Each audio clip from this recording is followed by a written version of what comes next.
Hello, welcome to the Science Room podcast. So today we're going to discuss, would you eat a human burger made from lab flesh? So we've got a lazy Susan of people with us today. We have John Lapage, who's a developmental biologist. Want to say hello? Hi. We have Phil, who's a biomedical student. Hello. We have Flo, who's a psychological researcher. Yeah, that's me. And we have Marina, who is an artist. Hi. Right, so just before we kick off, we ran a survey on Facebook in the last couple of days. So we asked to sway the people who are following our Facebook group or page, whatever we call it now. 32% of people said they'd eat it as a one-off novelty, so somebody's birthday, or if they saw it in a shop, they would buy it just to see what it was like. 23% of people said yes, but they would eat something else if they had the option. So they probably eat if they went to a human-only burger bar for some reason. 90% of people said no. 16% of people said yes, and 10% of people said yes. It's a good substitute for animal flesh. Okay. So let's kick off. John, I hear that you've got some interesting ideas on the legalities of the situation. Yeah, legality. It's quite interesting because when we were first discussing this question, we didn't have the word lab in the question. So I was thinking in terms of what those two Dutch presenters did, where they were eating parts of their own leg on TV. And there's all these laws protecting human tissue, which came about because there was a hospital that was basically keeping loads of kids' brains in jars. Which is the Alderhay scandal. And so it wouldn't actually be very easy to be able to do that legally, because we even have protections which allow you to do science and art with human tissue, but you'd have to find someone who's going to basically sponsor you under their university to do it. So we probably wouldn't be able to do that kind of tissue.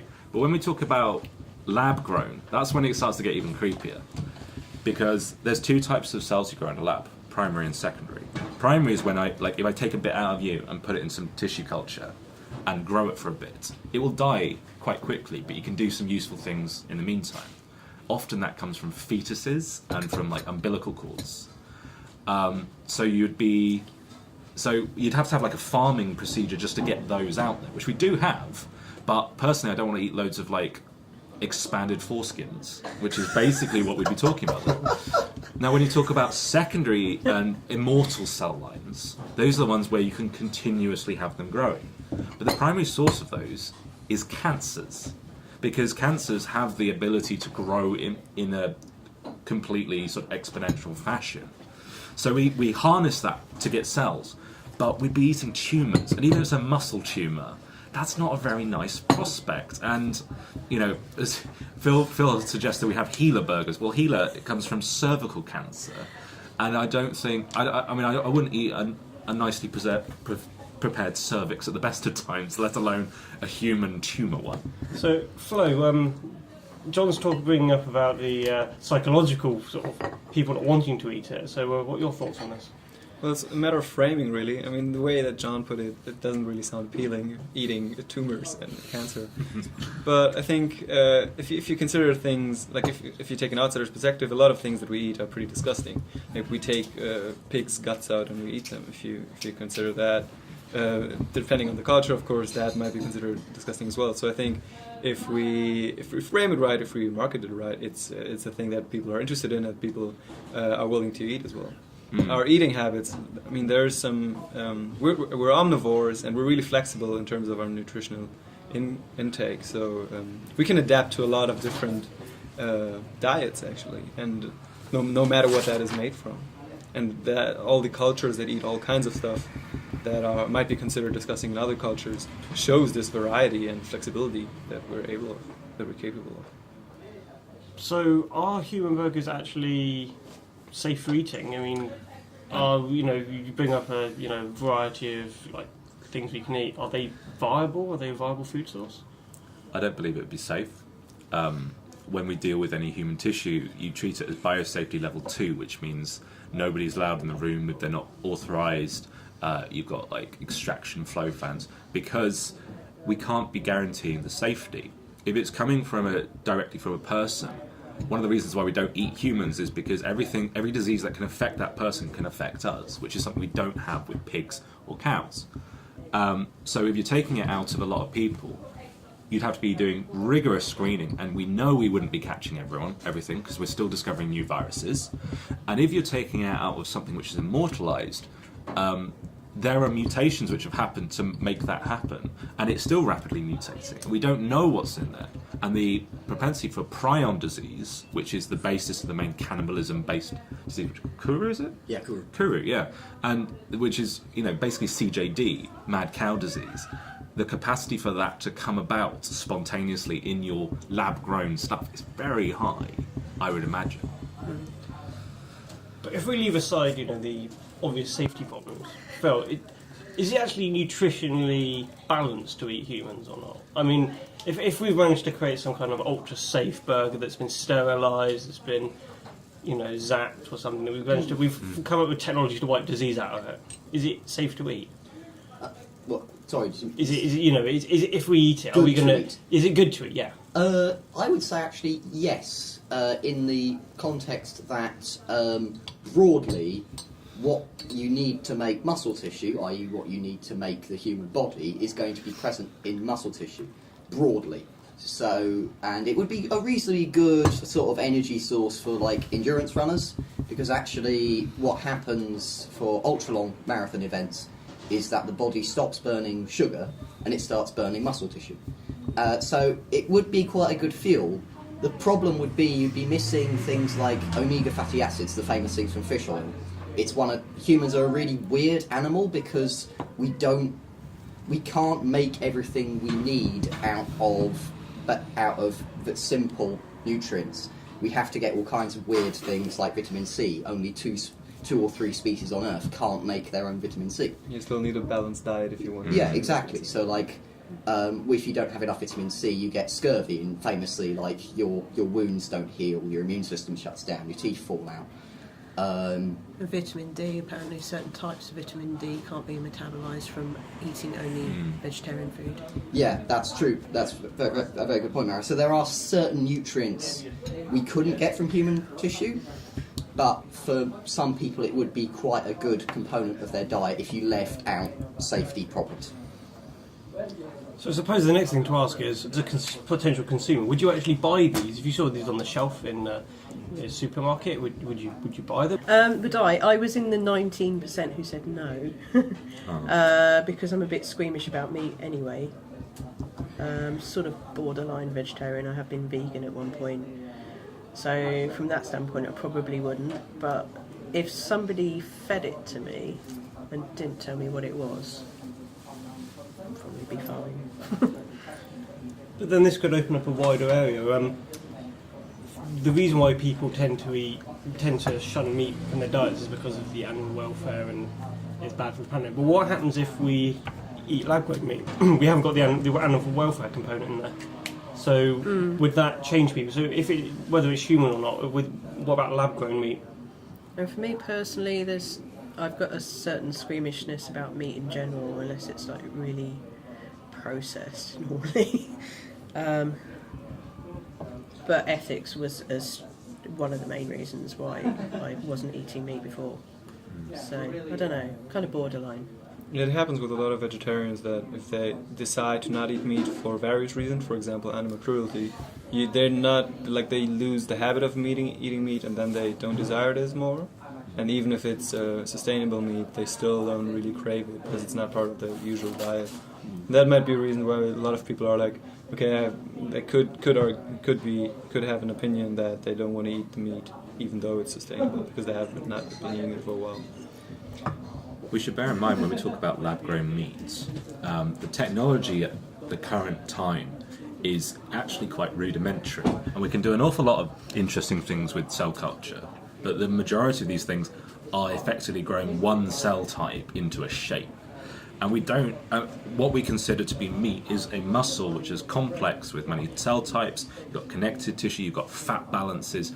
The meat we can grow in the lab at the moment is basically like the centre of the worst Frankfurter. It's textureless. It might have the nutritional balance, but it'd be textureless. So it's kind of meaty tofu. Yeah, effectively. It's it is just like Mofu. pate. So we have to spend a lot of effort to actually, with tofu, sort of jazzing it up to give it some actual texture, Flavour. novelty to it, so it's not just essentially paste. Effectively, yeah. Yeah, that is an important part in nutrition, because people don't enjoy their nutritional intake, but they enjoy the process of eating food. Texture plays a large role. You perceive food with all your senses, basically. You smell it, you touch it, you have it in your mouth, you read the labels, you put it in context. And like a lot of people don't like tofu because it's not really pleasant to eat. It's often watery, and if you don't spice it well, it doesn't really have the taste, so it doesn't appeal to us much. And especially if you have something in the format of paste, that's not really something that people like. Like we like the consistency of food, its texture. But if you go back to the idea of paste, a lot of processed fast foods, basically they pulverise the meat down to a paste and then they injection mould it into nugget shapes or burger shapes or anything. Could it be a potential way of them using stuff? And by extension, if we have these human pastes available, what's the likelihood of actually ending up in the food chain? For example, we had this horse meat scandal where horse meat ended up in the food chain. What are the odds of having a human meat scandal, perhaps? Well, there actually has been found human meat in meat products, usually from industrial accidents. I'm not even joking, that is a real thing. But we are, the safety concern will never go away while you're using human cells, so I would question why we could be doing technological things to turn one cow into 10 cows worth of meat. And so it doesn't need to be human grown at that point. It can be cow grown, that we've basically taken all the cells, multiplied them, and then before they do all this dying off, which is programmed in, effectively end up with 10 cows worth of meat. A cow amplifier. Yeah, cow amplifier. Or a cow photocopy, you put a cow in and it just pops up many cows. Yeah. But what would you feed the photocopier? Well, you'd probably be using nutrients which you grow in some more sustainable fashion, such as like sea-grown algae or something, and then you get the nutrients from that, and then use the cow cells like dying capacity to multiply some cells out to as your substrate, basically. But at that point, you might as well eat algae. True. I think it's an extremely expensive way to produce meat. Potentially, yeah. Certainly at the moment, anyway. Yes. So if we just leave the lab now and start thinking about how we conventionally started to produce meat, we started to gather up cows, pop them in a field, get them to eat the grass and stuff. So would you see human farming as a potential sort of direction we could end up going, or less of human farming, but necessarily like human acquisition, for example, prisoners, or these things that the crackpots come up with? I think that this leads on to an interesting point about efficiency within the food chain, because ultimately we are solar-powered beings. All of the energy which actually runs our bodies, rather than our cars, our lights, our podcast-generating equipment, is basically indirectly powered by the sun. Sun falls on plants, plants take the sunlight and turn it into what we call biomass, which is basically just a fancy name for like biological stuff. And then either we eat the plant biomass, or something else eats it, and then maybe something else eats it, or we eat the thing that's eaten the plants. That's what meat is. It's a inefficient, fancy way of purifying biomass. And we've also talked a bit about kind of like, as it were, waste in this, like trying to use what we would traditionally have as waste. So like human tissue, as you said, from organisations, things like that, and amplifying that up using something cheaper, maybe like biofuel, something silly, to supply our food without this hugely expensive, wasteful process of bringing up cows. And actually, that's one of the reasons I personally don't eat meat, is an efficiency thing, because you lose at least 9/10 of the material and energy when you go to meat. So it might be inefficient, but is it necessarily less efficient than our current system, is what I'd say. So is this more of a dead-end technology then, the fact that we're looking at exploring ideas of eating meat, when actually the whole point of the premise of eating meat could be an extinct idea in 20 years' time when we physically run out of space? I think so, just because the human part is involved in it. It's just, I think most people just would be opposed by the idea, and there's better ways to circumvent it. Eating insects is on the rise, and that's definitely a sustainable way of having, like, consuming meat, and also finding more efficient ways to grow, to raise animals and get food from that. People will be more likely to adapt these things. Even with insects, people are very suspicious, and I think most of them, as we can also see in a poll, will be suspicious when it contains human tissue.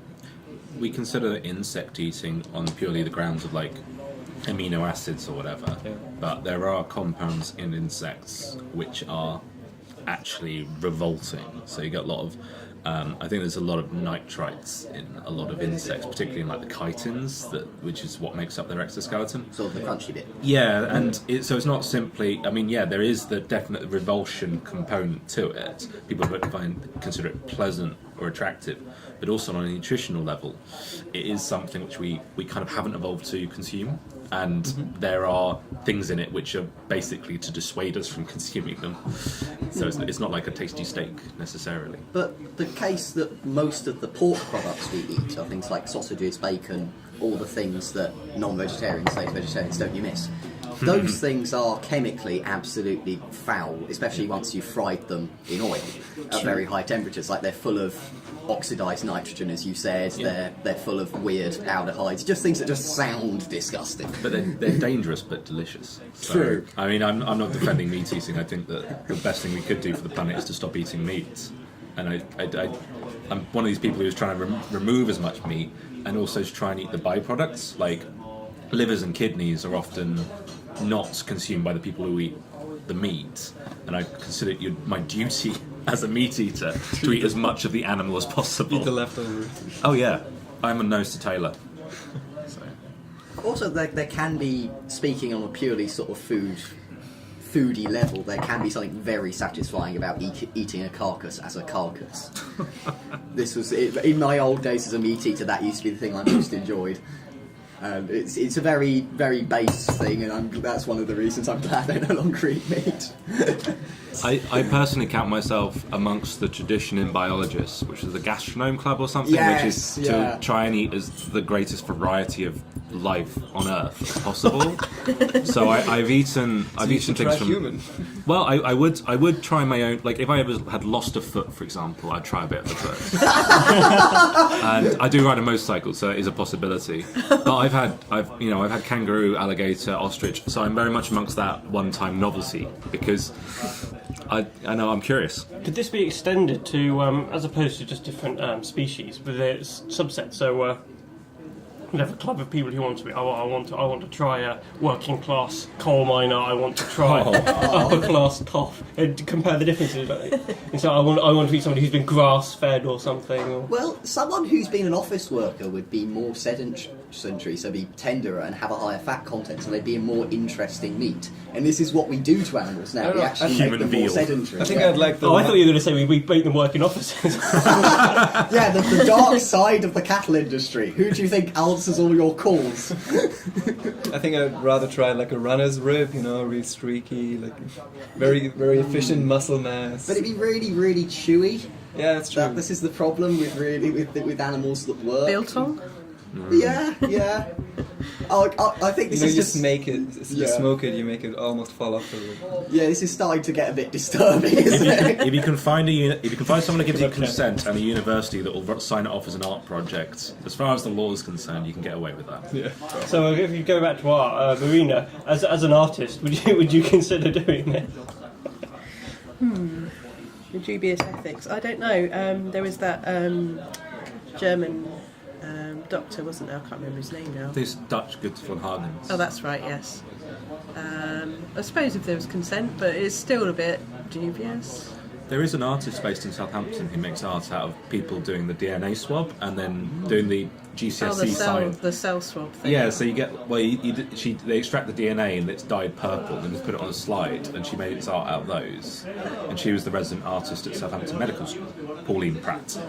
So there is actually quite good precedent in Southampton for art made out of human people. And there was one at Oxford where they were mixing semen into paint. The human tissue, which is probably consumed the most. It's Arguably. It's tissue. Well, the interesting thing is, like, often when we talk about animal products as industrial products, so often, like, things like egg and tissue are excellent binding agents. In fact, semen is deliberately designed to do that.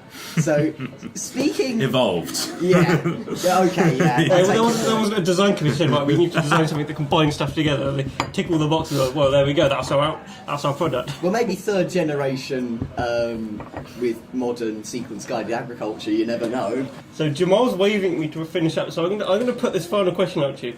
So say we've got through we've worked out how to remove the disease. We've got through the ethics approval. We've worked out the logistics. We finally got our human burgers and human steaks we want to start selling to the world. So we take it in. What would, like, say, for example, a Marks and Spencer's luxury steak look like compared to, your Asda value one? What would you think would be the ultimate difference? Probably, as in it is now, there's a lot of psychology revolving around that. If you taste cheap wine from a fancy glass, it's going to taste more fancy, and it will probably be something. Depends on the context, on your eye, like basically on your visual perception as well, and all the surroundings and expectations too. So we put like a picture of Milton Keynes on the value one, and then we put a picture of like Richmond on the value on the expensive one, and something like that on the packaging. Yeah, probably. Tesco's basics. Yeah. Basic Human toast. Basic human. I think the general appeal of human burgers, at least to start with, would be very much what John suggested, was kind of the mentality behind people on these chili festivals, and they'll eat the hottest chili, not necessarily because it's a fantastic tasting, but because it's just like, I'm going to go for it, and it's kind of the same thing. Similar sort of psychology behind wanting to try it, I think. So on that note, let's finish up. So that's been the Science Room podcast at the Outhouse. We've had John Lapage, Phil, Flo and Marina, and hopefully you'll see some more content on our website in the next few weeks.